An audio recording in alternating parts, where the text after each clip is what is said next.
Hello, everyone.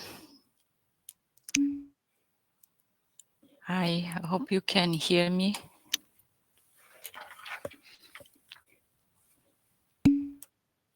Okay, good. For those who submitted the questionnaire, I released, well, it's not a grade, but just so you know the correct answer. I hope you're able to see. Later, you will let me know if you cannot see.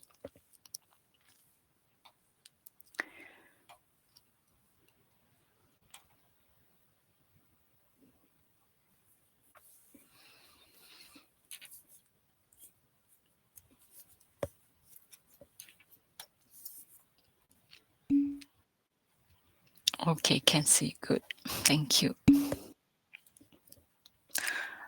Oh, the questionnaire is just that the factfulness survey that I asked a few weeks ago. For those who wanted to answer, you could answer. It wasn't compulsory and not marking, not grading. It's just for me to have some data to present today. So it was totally voluntary activity.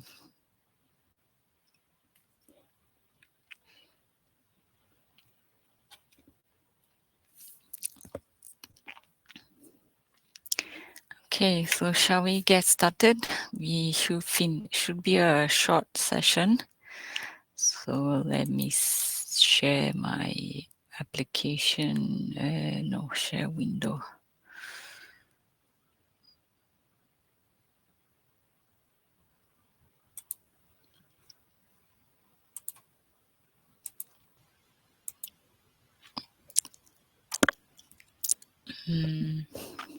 Wow, once I start sharing, I cannot see you.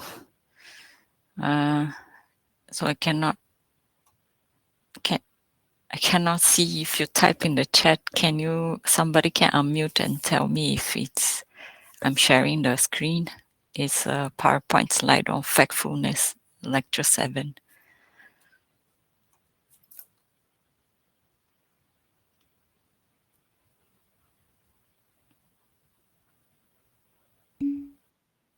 Oh, sorry, I know you are typing, but I cannot see the, so if somebody can unmute and say yes or no.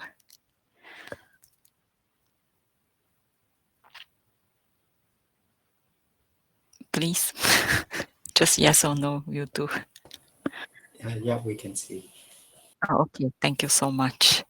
Okay, so I hope you managed to watch again the lectures, recorded lectures 7 and 8 on factfulness and inductive and deductive methods or scientific methods, and some other ways of worldview.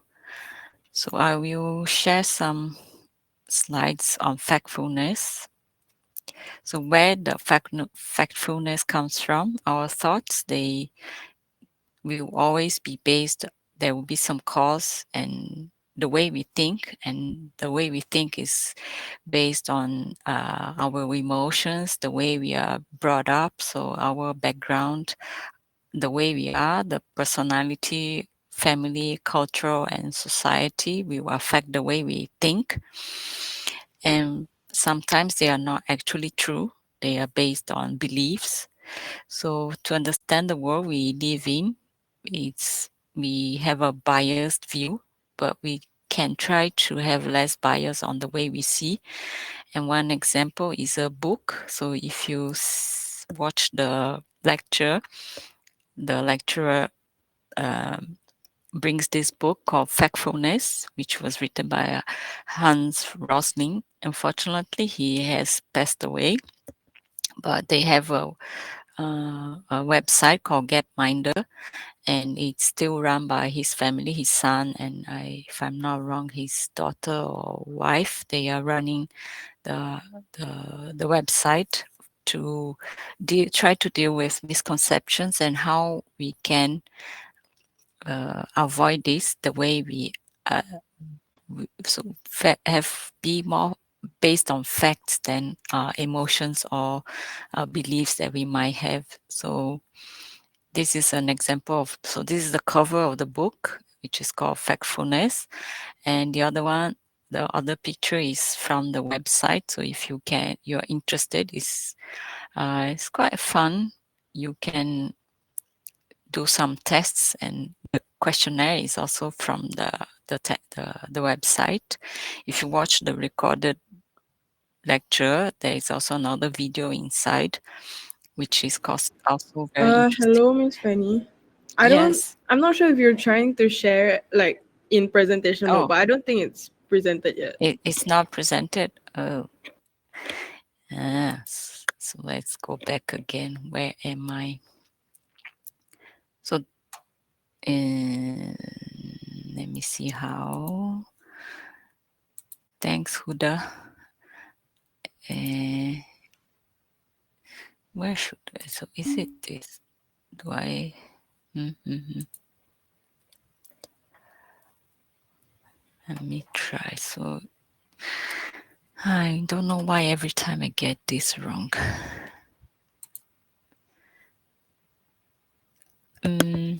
So if I share the window, okay. Is it in presentation mode now? Is it moving the slides or not? It's on the second slide, yes, but it's not like presentation mode. But I mean, Oh, it's still in the. How do I do to share this in presentation mode? Oh gosh, so sorry about this. And so maybe I try the other one, the entire screen.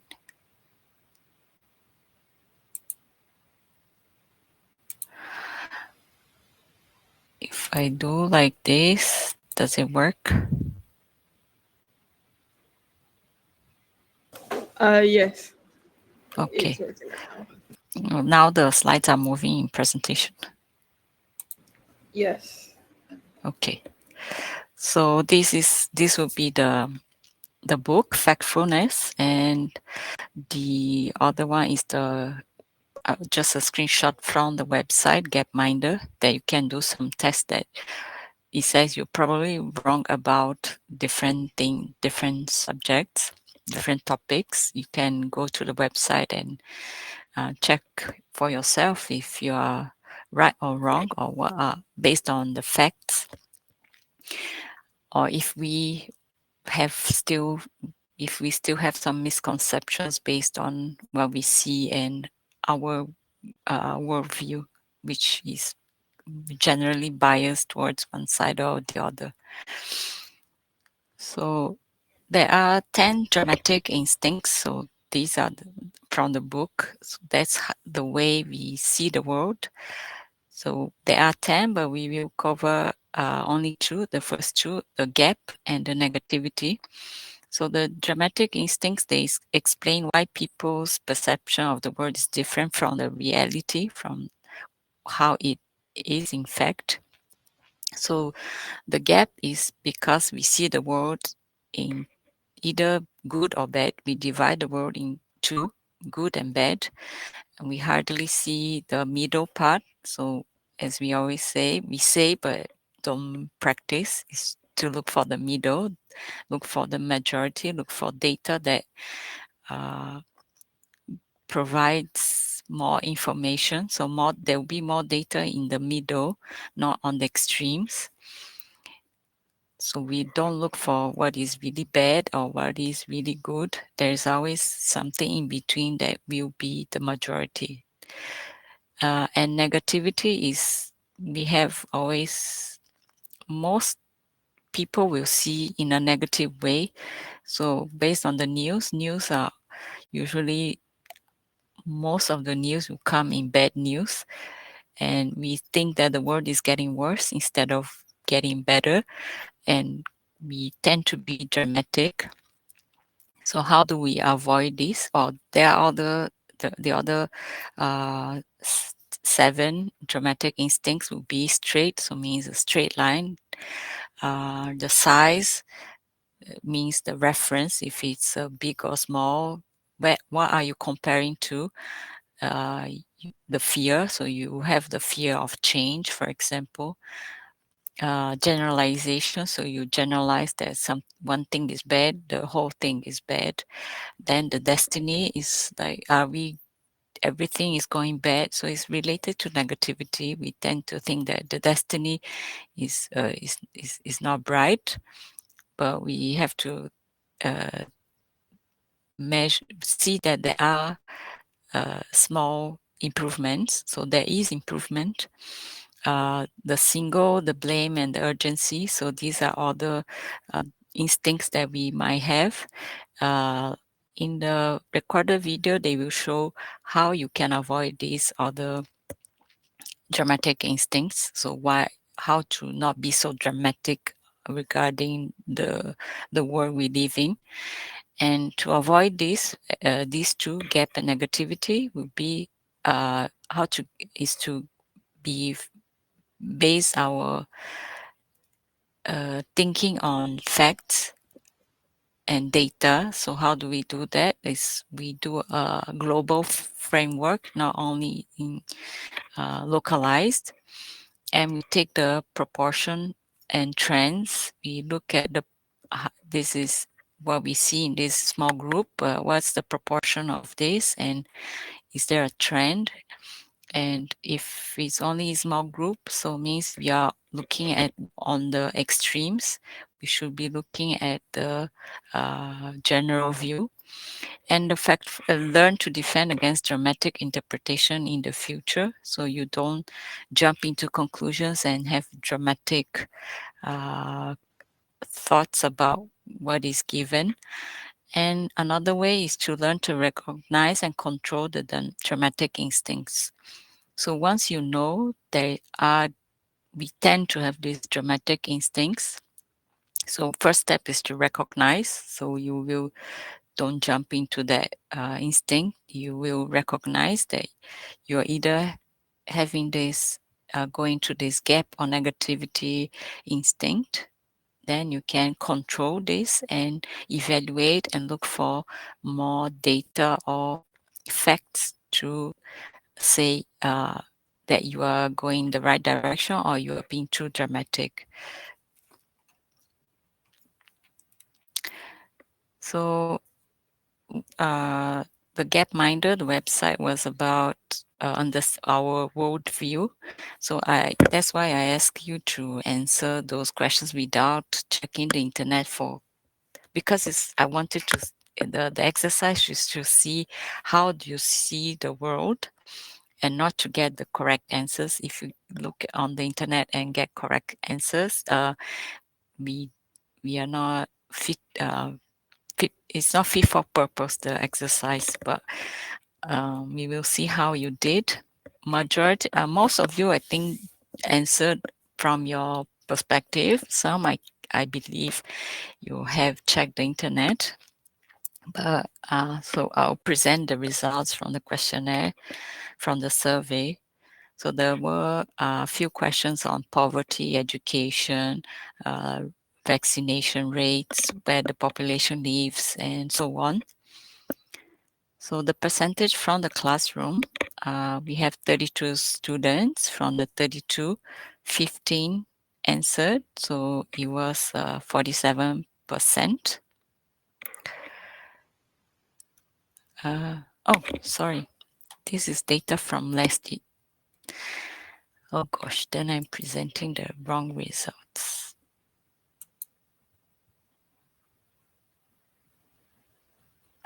Oh, this should be, so this is our cohort. We have 36 students, 20 of you, thank you, answered the question. So we got a 56% participation. So just like above half the group. So compared to we had 12 questions, and the monkey you see there is saying that if a monkey had randomly answered the questions, they will get 4 questions right. But our view, globally in the world, according to Gapminder, the number of correct answers was majority of those who answered only, so 80% globally, they answer less than 3, so answer 0, no correct answers, or maximum 3 correct answers. For our group, it was pretty good. 15%, only 15% got between 0 and 3 questions right. No one got 4 answers correct. So we either, a majority got 70% of the, so 70% of you got more than 5 answers correct, which is much higher than the global trend in according to the Gapminder. So probably either some search the questions on the internet and answered, or you really have a good view of your worldview is much nearer to the actual facts. And we have globally, nobody got all the questions.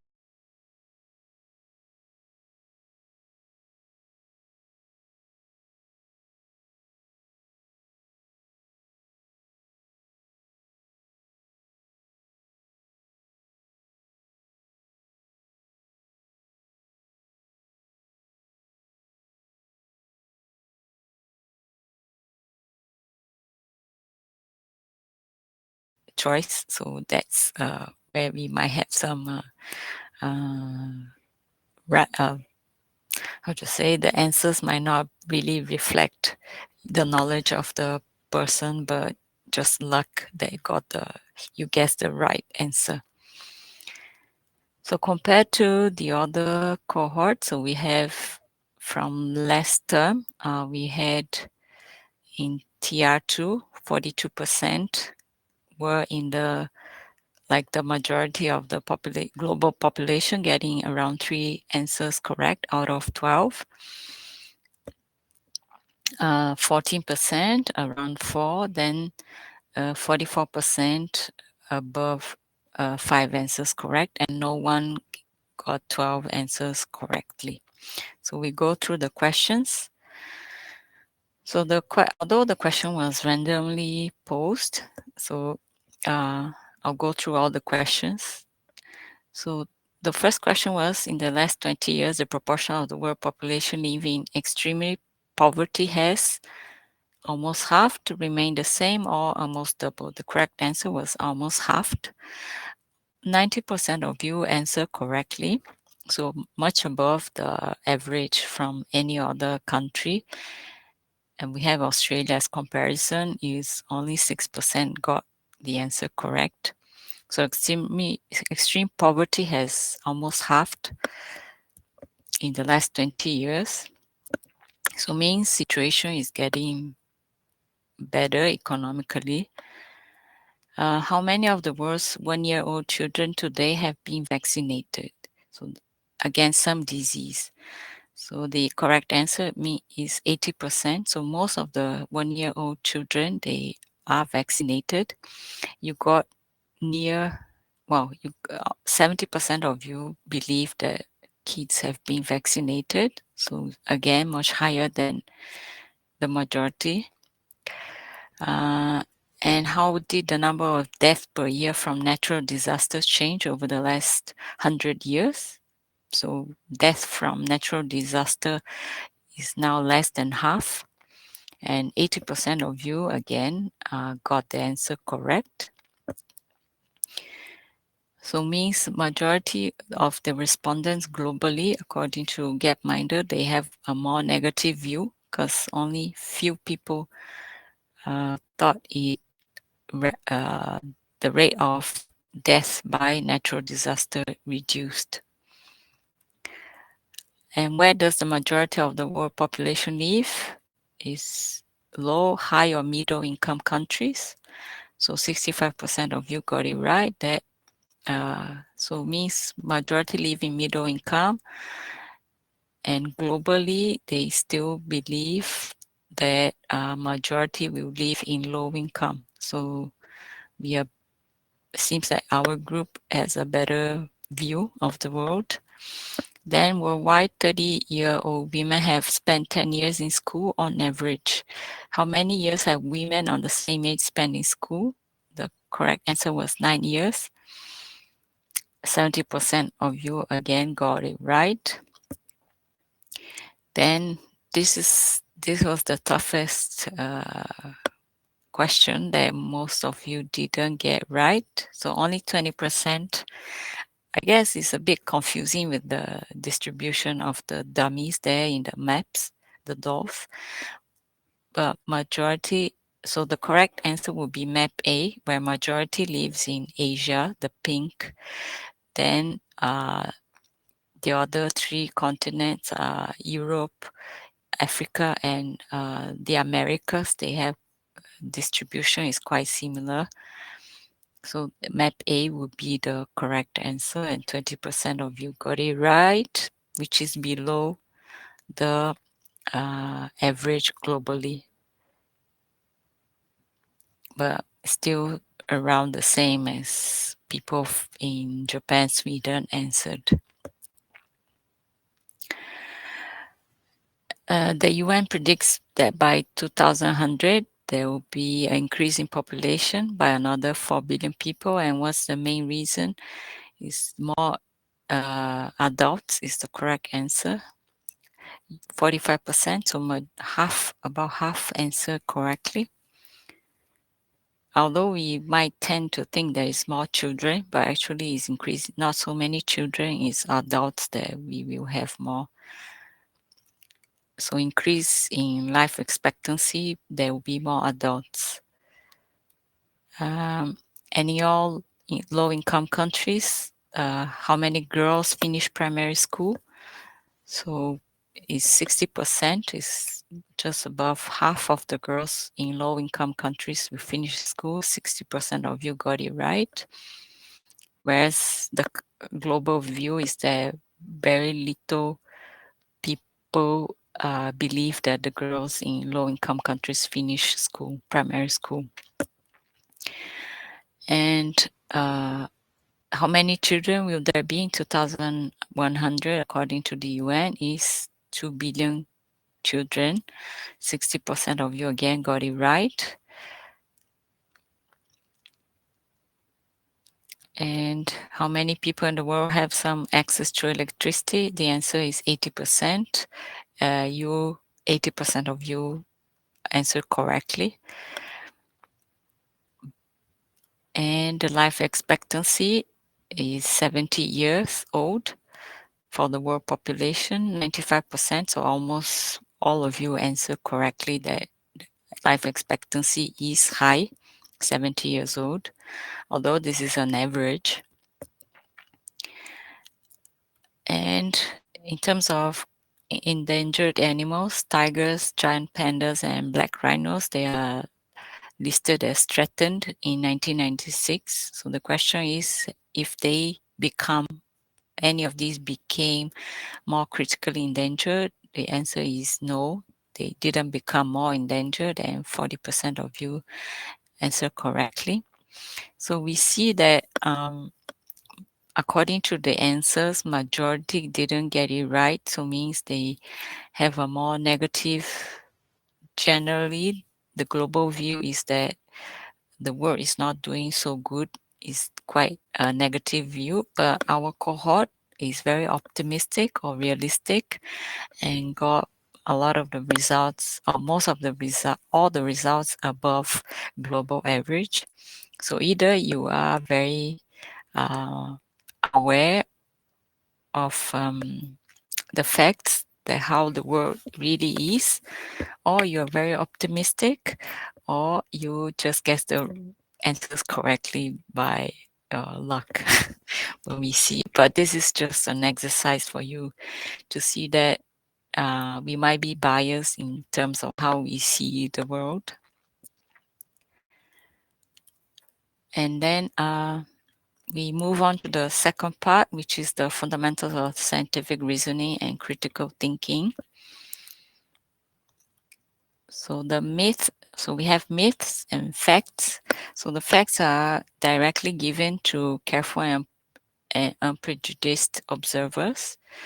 So observers should have no prejudice and should be careful, pay attention to the facts and not fall to myths. And facts are prior, independent of a theory. So you observe the facts, then you will build the theory on the facts that you observe.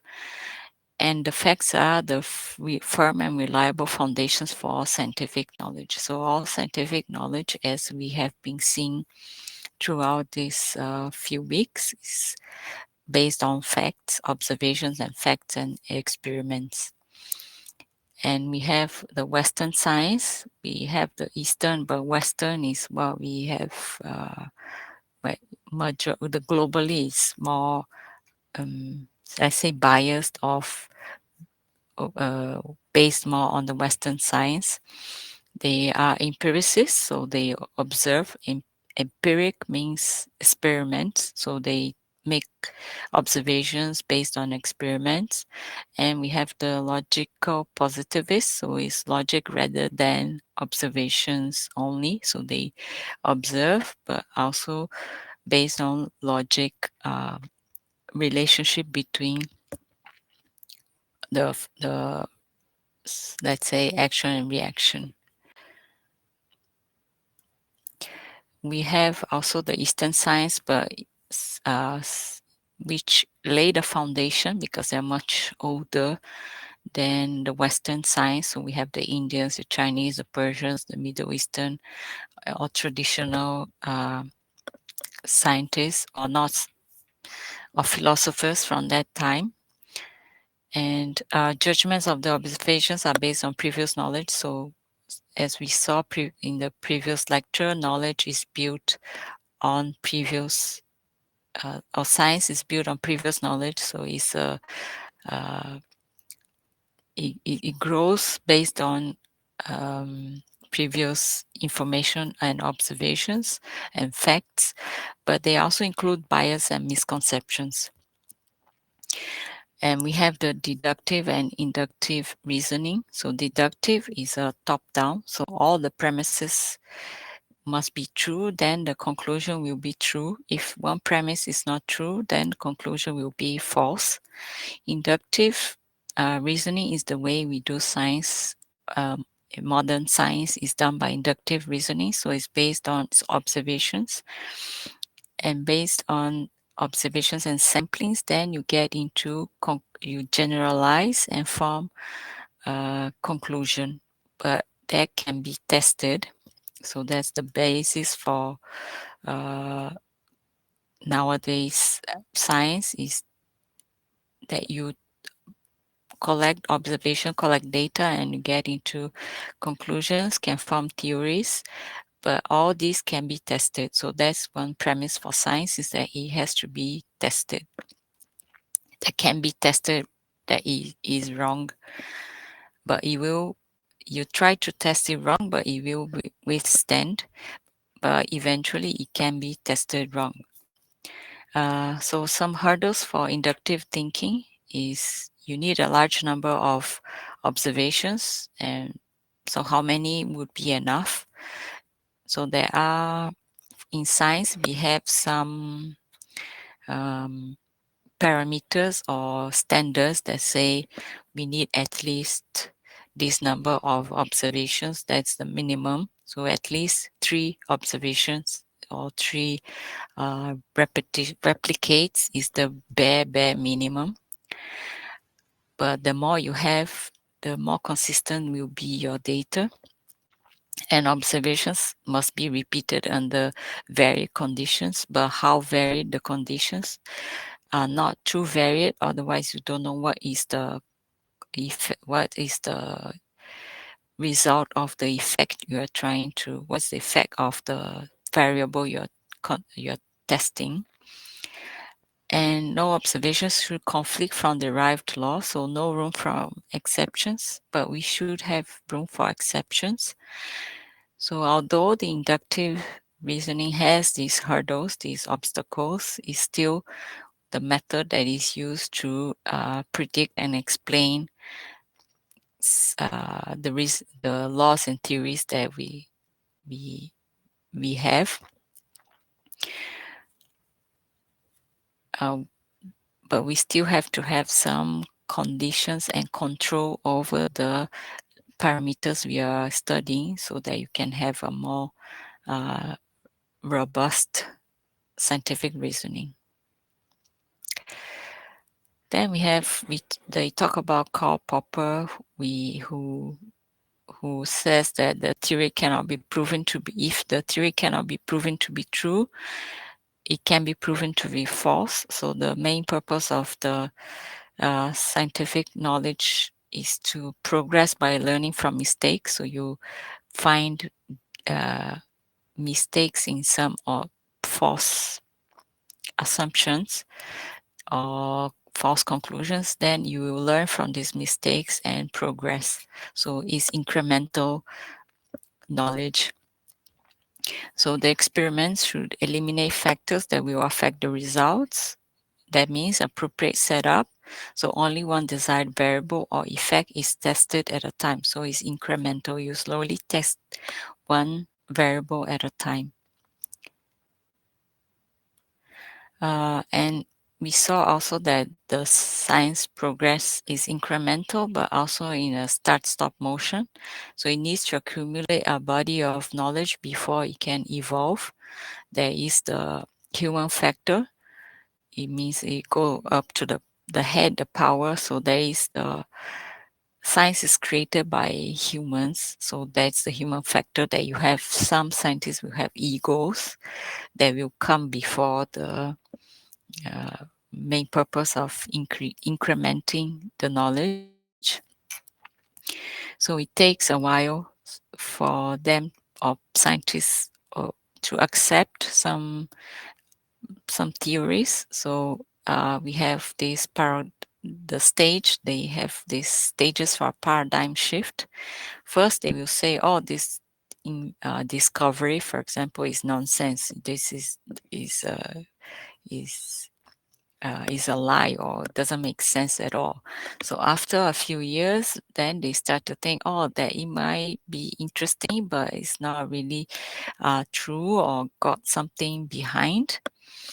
Then they will go into another stage.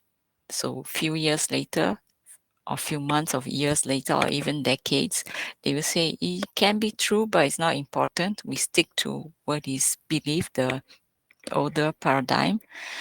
After a while, when it starts to be proven more and more that this is a new way of there is a shift in the paradigm, then the scientists will say, "Oh, I always said so." So this will be some stages of paradigm shift. Examples were the continental drift that was proposed in 1912, and it only became widely accepted by the scientific community almost 50 years later, so 5 decades. And the atoll formation that was proposed by Darwin in 1842 was only accepted 1 century later, almost, in 1952. So some shifts in paradigms. So paradigms are beliefs or worldviews. Is based on science, is worldview. but it might take very long to be accepted by the whole community because there is the human factor that will take time. Either they are too critical to accept, but slowly, if you have more and more data, incremental data to prove that there is a shift in this way of seeing certain phenomena, then the belief will evolve, not belief, but the scientific knowledge will evolve and shift to this new paradigm. And apart from being human, there is the East and West, but also we have some bias towards who's making this discovery or invention. So whose science do we accept or not, and why? So nowadays it's less, but still there is this misogynistic view. So majority will see scientists as, when you talk about scientists, most people will think of white male scientists rather than other races or gender. So there is misogyny in terms of male, female, and in terms of race. So it's usually a white male scientist, but we should also include other scientists. And we will see in another lecture about diversity in science. So there is participation of more female scientists, the role they play, and also different races, if we can say that, different ethnicities. So they have different backgrounds and different contributions to science. And then we have the uh, different reasonings against that undermine rational debate. So these are 9 examples. This is more for next week 5's tutorial. Then we will do a fallacy bingo, which is using these nine tactics to. So these are tactics that some people will use to distract and from a rational debate. There will be a video you will watch. It's quite interesting that it will show what are these tactics and how certain people can use to avoid rational debate. So you drive you to make you think in a irrational way that at the when they speak, it looks rational, but actually it's not. So there are some like ad hominem, so you attack the person that is talking, not the claim. So climate activists are commie pinko terrorists, for example. So you attack the the environmentalists and not the climate issue itself. Then the straw person, so create and exaggerate or distort the version of the opposing argument and attack that. So the voice to parliament will allow Aboriginal people to take your land. So makes the people, in this case, they claim exaggerate on the claim and attack that instead of addressing the issue. And hasty generalization, so make a generalization based on insufficient evidence. So many political polls get it badly wrong due to poor sampling methods. So these are examples begging the question. So this book is a bestseller because it sold the most copies. So it's using arguments and premises that assume the truth of conclusion instead of supporting the truth. Post hoc, also causal connection, is assumed without proof. So you assume a connection without having a proof that they are connected. For example, I said we never had a problem with the elevator till you move into the building. So actually there's nothing to do you moving to the building and the elevator having an issue. Then the false dichotomy. So good students will study and learn without the threat of an exam, and bad students won't study and learn even if the threat of an exam So exams serve no purpose. So these are false dichotomies. There is no reason from either or position, and not all relevant possibilities are being considered. Appeal to ignorance. So if something cannot be conclusively proven, then the opposite must be true. So if you don't know, you conclude without having the actual information. Burden of proof reversal is similar to 7. So an attempt to shift the burden of proof away from the one making the claim. So it says, I think vaccines cause autism. If you want to convince me otherwise, you need to show me proof that every vaccine is safe. So they try to shift the attention. And non sequitur, so is no sequitur means follower, so non-follower statement that does not follow logically from the previous statement. So example is smoking cigarette is just like ingesting arsenic into your system. Both have been shown to be causally related to death, so means smoking causes death, ingesting arsenic causes death, but they are not really related. So if you wouldn't want to take a spoonful of arsenic, I would think that you wouldn't want to continue smoking. So they put two ideas that are not logically connected, but because both cause in this example death, they put together. So these are reasonings against that undermine the rational debate. And lastly, we have war against science. So we try to have educate people to base all reasoning on science, scientific reasoning, but there are people that go against this point of view. So or this worldview, they will try to undermine science. So how we can save science is that scientists must come out of the lab and into the real world, so get more involved, come and have more dissemination of science, talk more to the public, and not only write scientific papers that are not uh, tangible to all, so should be more for the layman to understand, closer also in schools and not like an ivory tower. And science is influenced by culture, history, politics, power, and money as well. So it's still science can be influenced by big corporations. Science is not standalone or isolated, so we should be more so there should be more scientific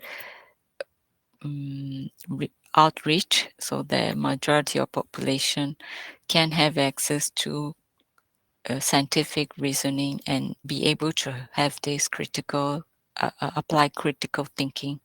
And that's why you are taking this subject, although I believe you have some critical thinking, but this is for you to be more aware of how we can practice this critical thinking. So that's all from me today on critical thinking and the scientific reasoning. If you have any questions on the questionnaire, how you fared, any other questions on factfulness and scientific reasoning and the critical thinking, all the tutorials for this week.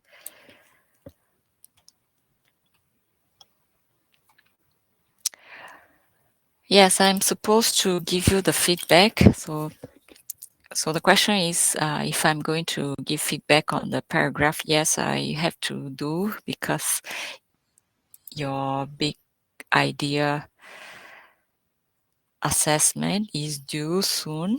I try to give all the feedbacks, but it's quite a lot to is due next week or 17th of October. I try to feedback as much as possible.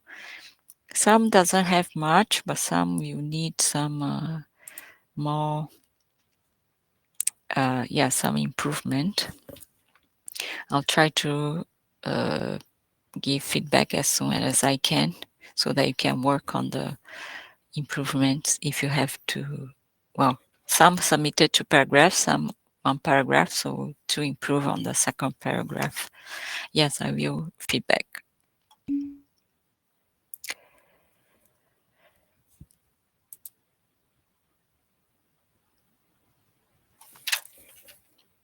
And for this tutorial, this week, this coming Friday, are you clear of what you have to present? And you have to submit the slides so we can show on the screen during the presentation, your 1 minute presentation.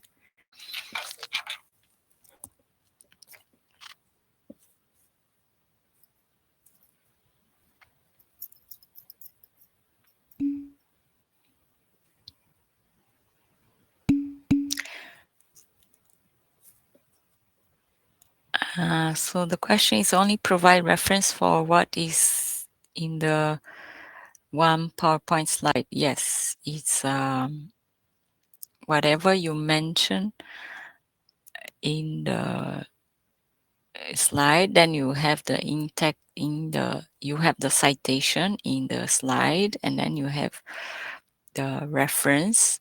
So all the information you get, you will put in that reference list.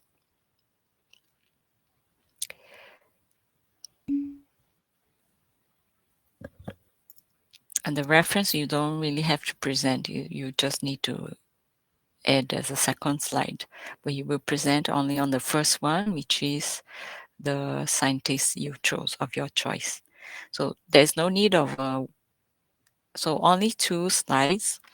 One is the content, so means the presentation itself, and the second is the references that you use to prepare this presentation.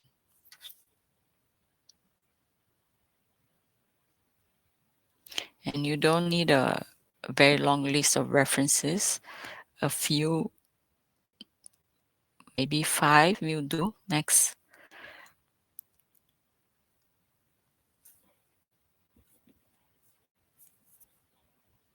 For the big idea, 5 to 10, maximum 10.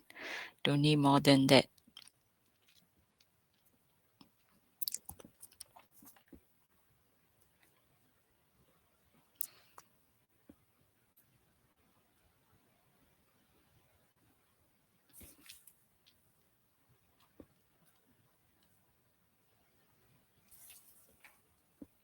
So no questions on the lectures, or there are some MCQs, some questions you can do if you to test your understanding so far of the materials.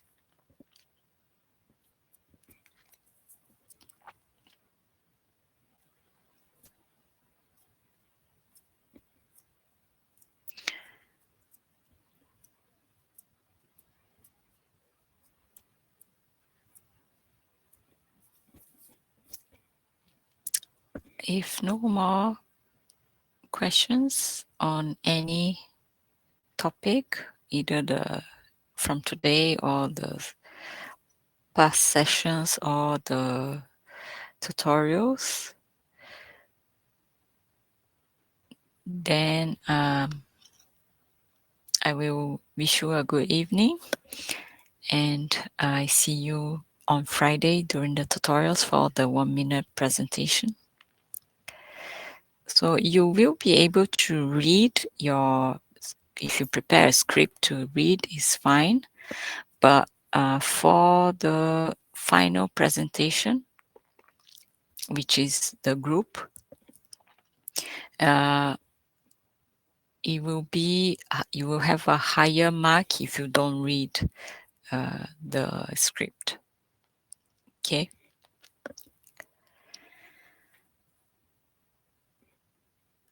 Okay, so I think that's it. I see you all on Friday. Okay. Thank you. See you all. Bye bye.